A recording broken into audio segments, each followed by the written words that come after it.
আসসালামু আলাইকুম। দেশের সংবাদে আপনাদেরকে স্বাগত জানাচ্ছি। আমি আদিবা সুলতানা শারমিন। শুরুতেই জানিয়ে দিচ্ছি শিরোনামগুলো। জুলাই সনদ বাস্তবায়নের সাংবিধানিক আদেশ নিয়ে মত ভিন্নতা, জামায়াত পক্ষে থাকলেও বিপক্ষে বিএনপি, গণভোট নিয়ে মতানৈক্য, গণপরিষদে অনড় এনসিপি। মরদেহ বহনে অ্যাম্বুলেন্স সিন্ডিকেটের রমরমা ব্যবসা, চট্টগ্রামের রোগীকে জিম্মি করে দ্বিগুণ ভাড়া আদায়, রাজনৈতিক প্রভাবে মানছে না নীতিমালাও। ফরিদপুরে এক ঘরে শিশুর মরদেহ, পাশের ঘরে অন্তঃসত্ত্বা মায়ের ঝুলন্ত লাশ উদ্ধার। কলহের জেরে সন্তানকে হত্যার পর আত্মহত্যা কিনা খতিয়ে দেখছে পুলিশ, এলাকায় শোকের ছায়া। মাদক অস্ত্র অনুপ্রবেশ ঠেকাতে মিয়ানমার সীমান্তে নজিরবিহীন নজরদারি, রাডার, ড্রোন, থার্মাল ক্যামেরার আওতায় নাফ নদীর জেটি, সক্ষমতা বাড়ার দাবি বিজিবির। এবং আরও 3টি দুর্বল ব্যাংক অডিট শুরু, প্রতিবেদনে নির্ধারণ হবে আমানতকারীদের ভবিষ্যৎ। আর্থিক খাত সংস্কারে প্রয়োজন পর্যাপ্ত অর্থ সহায়তা, বলছেন অর্থনীতিবিদ। জুলাই সনদ বাস্তবায়নের প্রক্রিয়া নিয়ে রাজনৈতিক দলগুলোর মধ্যে বিভেদের বরফ গলছে না, বরং ঐক্যমত্য কমিশনের নানা প্রস্তাবে তৈরি হচ্ছে নতুন সংকট। সাংবিধানিক আদেশে জামায়াত, ইসলামী আন্দোলনের মতো দলগুলো একমত হলেও দ্বিমত রয়েছে বিএনপির।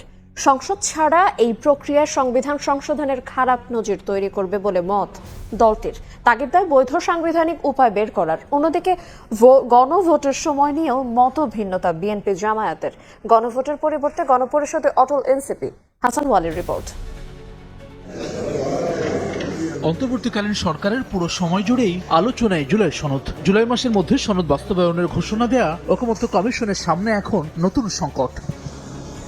সনদের বাস্তবায়ন প্রক্রিয়া নিয়ে মুখোমুখি রাজনৈতিক দলগুলো। এ সংকট উত্তরণে 3য় দফায় আলোচনা শুরু করেছে কমিশন। বিশেষজ্ঞদের সঙ্গে দফায় দফায় বৈঠক করে সাংবিধানিক আদেশে আইনি বৈধতা এবং ত্রয়োদশ জাতীয় সংসদ নির্বাচনের দিন গণভোটের প্রস্তাব দিয়েছে কমিশন। যা নিয়েও দলগুলোর মধ্যে মতবিরোধ প্রকট আকার ধারণ করেছে। জামায়াত ইসলামী সাংবিধানিক আদেশ এবং গণভোটের পক্ষে, তবে নির্বাচনের আগেই গণভোট সম্পন্ন করে তার অধীনে জাতীয় নির্বাচনের দাবিতে অনড় দলটি। কনস্টিটিউশন ওয়ার্ডার নামে এই আদেশটা রাষ্ট্রপতি জারি করবেন, তারপরে এর ভিত্তি থেকে গণভোট হবে। তখন এটা একটা রাজনৈতিক স্বীকৃতিও হলো, এটা আইনি ভিত্তি পেল, এবং এই আইনি ভিত্তি বা আইনের অংশ যখন হয়ে যাবে তখন এর ভিত্তিতে জাতীয় নির্বাচনটা তখন স্বচ্ছ হবে। সাংবিধানিক আদেশ নিয়ে গণভোটে জনগণের সমর্থন না পেলে ফলাফল কি হবে তা নিয়ে চিন্তিত এনসিপি। গণভোট নয়, বরং নতুন সংবিধান প্রণয়নে গণপরিষদ নির্বাচন হলেই ফ্যাসিবাদী ব্যবস্থার বিলোপ হবে বলে মত দলটির এই নেতার। এখনো আমরা মনে করি যে গণপরিষদের মধ্য দিয়েই জুলাই সনদ বাস্তবায়ন করলে বাংলাদেশের ফ্যাসিবাদী ব্যবস্থা দূর করা সম্ভব হবে। কিন্তু সাংবিধানিক আদেশ যেটা তারা বলেছেন, এবং সেটা আবার এখন যখন তারা ঘোষণা করবেন তখন থেকে এটা মানে আইনি কার্যকর হবে। পরবর্তীতে আবার সাধারণ নির্বাচনের সময় গণভোট হবে। তো গণভোটে যদি ভিন্ন রেজাল্ট আসে তাহলে কি হবে, এটা একটা বড় প্রশ্ন। সনদ বাস্তবায়নে নতুন নতুন প্রস্তাবনা ঐকমত্যকে ক্ষতিগ্রস্ত করছে বলে মনে করে সিপিবি। সাংবিধানিক সংস্কার নির্বাচিত সরকারের হাতে রাখার দাবি দলটির। সংবিধান সংশোধন করে যেটা করতে হবে আগামী পার্লামেন্টে রেখে দিতে হবে। এটা ছাড়া ওনারা নতুন করে বাস্তবায়নের এমন অনেকগুলো পদ্ধতি আনতেছে, আমি দেখছি সেটা আমাদের ঐকমত্যকে ক্ষতিগ্রস্ত করতেছে। নির্বাচিত সরকারের হাতে সাংবিধানিক সংস্কার ন্যস্ত করার কথা এতদিন বিএনপি বলে আসলেও এখন সেই অবস্থান থেকে কিছুটা সরে এসেছে দলটি। তবে বিশেষ সাংবিধানিক আদেশ সমর্থন করে না বিএনপি। সনদ বাস্তবায়নে বৈধ সাংবিধানিক প্রক্রিয়া বের হলে বিএনপি তাতে সায় দেবে বলে জানান দলটির এই শীর্ষ নেতা। স্পেশাল কনস্টিটিউশনাল অর্ডার বা এক্সট্রা কনস্টিটিউশনাল অর্ডার যাই হোক, যেই প্রক্রিয়াটা বিদ্যমান সংবিধান বহাল থাকা সত্ত্বেও সেটা আবার অনুমোদিত হবে, তাহলে একটা খারাপ নজির সৃষ্টি হবে। যদি কোনো আইনানুগ পন্থা আমরা উদ্ভাবন করতে পারি আলোচনার মধ্য দিয়ে, সেটা যে কোনো বৈধ আইনি এবং সাংবিধানিক প্রক্রিয়া হবে, সেটাতে আমরা একমত হব। সনদ বাস্তবায়নের পথ বের না হয় প্রধান উপদেষ্টা ডক্টর মোহাম্মদ ইউনূসের নেতৃত্বাধীন জাতীয় ঐকমত্য কমিশনের মেয়াদ আরও 1 মাস বাড়িয়ে 15 অক্টোবর পর্যন্ত করা হয়েছে। সংসদে নিম্নকক্ষ হবে আসন ভিত্তিক আর উচ্চকক্ষ পিআর পদ্ধতিতে। দুইটিরই ইতিবাচক ও নেতিবাচক দিক থাকলেও এটা হওয়া দরকার। শুক্রবার সকালে মেহেরপুরের গাংনীতে মতবিনিময় সভায় কথা বলেন নির্বাচন ব্যবস্থা সংস্কার কমিশনের প্রধান বদিউল আলম মজুমদার। নিম্নকক্ষে হবে আসন ভিত্তিক যে বর্তমান যে পদ্ধতি আছে, আর উচ্চকক্ষ হবে পিআর পদ্ধতিতে, আনুপাতিক প্রতিনিধিত্বের ভিত্তিতে। আমি আশাবাদী যে আমরা একটা তৈরি ফিরবে। আমি আশাবাদী যে আমরা ঐক্যমতে বুঝতে পারবো। মিয়ানমার থেকে মাদক অস্ত্র কিংবা অনুপ্রবেশ ঠেকাতে সীমান্তে নজিরবিহীন নজরদারি বাড়িয়েছে সীমান্তরক্ষী বাহিনী BGB. Surveillance radar, thermal camera ও ড্রোনের সমন্বয়ে সাজানো হয়েছে অত্যাধুনিক নজরদারি সিস্টেম।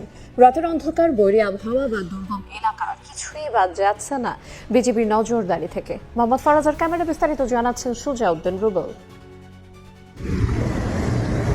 নাপ নদীর জেটি ঘাটে বসানো হয়েছে সার্ভেলেন্স রাডার। এটি 5 কিলোমিটার এলাকায় বস্তুর অবস্থান, গতি ও উপস্থিতি সহজেই শনাক্ত করতে সক্ষম। শুধু জেটি ঘাটেই নয়, নাপ নদীর 33 কিলোমিটার এবং শাহপুরীর দ্বীপ থেকে সেন্ট মার্টিন সাগর পর্যন্ত 20 কিলোমিটার এলাকা নজরদারির জন্য বসানো হয়েছে 6টি সার্ভেলেন্স রাডার। ফলে সীমান্তে চোখ ফাঁকি দেয়া এখন অসম্ভব। প্রত্যেকটা নৌকার অবস্থান জানি এবং সহজে আমাদের টহল পার্টিকে সেই অবস্থানটা বলা পরে তারা সহজে ধরতে পারে, যে কারণে কোনো রোহিঙ্গা বর্তমানে আমাদের টেকনাফ এলাকায় প্রবেশ করতে পারতেছে না। শুধু রাডার নয়, সীমান্ত সুরক্ষায় বিজিবিতে যুক্ত হয়েছে অত্যাধুনিক প্রযুক্তির ড্রোন ও থার্মাল ক্যামেরা। ড্রোনের মাধ্যমে দুর্গম এলাকা যেমন সার্বক্ষণিক পর্যবেক্ষণ করা হচ্ছে, ঠিক তেমনি থার্মাল ক্যামেরায় অন্ধকার রাত কিংবা বৈরী আবহাওয়াতেও 2 কিলোমিটার এলাকা পর্যন্ত শনাক্ত হচ্ছে যে কোনো বস্তুর অবস্থান, গতি ও উপস্থিতি। যে কোনো সময় নৌকা দিয়ে যখন রোহিঙ্গা অনুপ্রবেশ করে তখন আমরা ড্রোনের মাধ্যমে শনাক্ত করে খুব সহজেই রোহিঙ্গা ধরতে পারি। এই ক্যামেরার মাধ্যমে রাত্রিকালীন অন্ধকার সময়ে অথবা ঝড় বৃষ্টি কিংবা দুর্যোগ মুহূর্তে কুয়াশাচ্ছন্ন অবস্থাতেও আমরা নদী এলাকায় বা স্থলভাগে পরিষ্কার দেখতে পাই। নাপ নদী বা বঙ্গোপসাগর থেকে ট্রলারসহ জেলেদের ধরে নিয়ে যাচ্ছে মিয়ানমারের বিদ্রোহী গোষ্ঠী আরাকান আর্মি। শতাধিকের বেশি জেলে এখনও রয়েছে আরাকান আর্মির হেফাজতে। প্রতিদিনই ঢুকছে মাদকসহ নিষিদ্ধ দ্রব্য, আর শঙ্কা তৈরি হয়েছে অস্ত্র প্রবেশের। তবে অত্যাধুনিক প্রযুক্তির ব্যবহার আর বিজিবির কঠোর নজরদারির কারণে সীমান্তে সক্ষমতা বেড়েছে দাবি বিজিবির। প্রযুক্তির সক্ষমতার কারণে আমরা নাফ নদীতে দৃঢ়তার সাথে বলতে পারি যে কোনো প্রকার অপরাধমূলক কার্যক্রম দমনে আমরা শতভাগ সফল হব ইনশাআল্লাহ। সীমান্ত সুরক্ষায় কক্সবাজারের উখিয়া ও টেকনাফে দায়িত্ব পালন করছে সীমান্তরক্ষী বাহিনী বিজিবির 3টি ব্যাটালিয়ন। মাদক, মানব পাচার কিংবা রোহিঙ্গা অনুপ্রবেশ যা ঠেকাতে সক্ষম হচ্ছে সীমান্তরক্ষী বাহিনী বিজিবি। বাংলাদেশ ভ্রমণে নিজ দেশের নাগরিকদের জন্য উচ্চ সতর্কতা জারি করেছে কানাডা। স্থানীয় সময় বৃহস্পতিবার দেশটির সরকারি ওয়েবসাইটের ভ্রমণ বিভাগে বিজ্ঞপ্তিতে এই সতর্কতা জারি করা হয়। সাধারণভাবে বাংলাদেশের সতর্কতার হলুদ চিহ্ন দেওয়া হয়েছে, যার অর্থ নাগরিকদের উচ্চ সতর্ক থাকার পরামর্শ দিয়েছে দেশটি। তবে পার্বত্য চট্টগ্রামে লাল চিহ্ন দেওয়া হয়েছে, যার মানে এই এলাকায় ভ্রমণ সম্পূর্ণ এড়িয়ে চলার নির্দেশ। বিজ্ঞপ্তিতে বলা হয়, দেশের বিভিন্ন স্থানে বিক্ষোভ, হরতাল, সংঘর্ষ, অপহরণ এবং ক্ষুদ্র নৃগোষ্ঠীর মধ্যে বিক্ষিপ্ত সংঘাতের ঝুঁকি রয়েছে। মরদেহ পরিবহন নিয়েও চট্টগ্রামে অ্যাম্বুলেন্স সিন্ডিকেটের রমরমা ব্যবসা। রোগী ও স্বজনদের জিম্মি করে আদায় করছে কয়েক গুণ বেশি ভাড়া। নানা সংস্থার সমন্বয়ে নীতিমালা করলেও তোয়াক্কা করছে না রাজনৈতিক ছত্রছায়ায় থাকা প্রভাবশালী সিন্ডিকেট। নূরজামাল আতিকের ক্যামেরায় শফিকুল আলমের রিপোর্ট। ছদ্মবেশে চট্টগ্রাম মেডিকেলের জরুরি বিভাগের সামনে অ্যাম্বুলেন্স ভাড়া করতে গেলে হাজির টিয়া রঙের টি শার্ট পরা এক দালাল সহ কয়েকজন জানান, বাইরে থেকে আসা এই অ্যাম্বুলেন্স ভাড়া করা যাবে না। পরে ক্যামেরা দেখেই পালিয়ে যায় সে।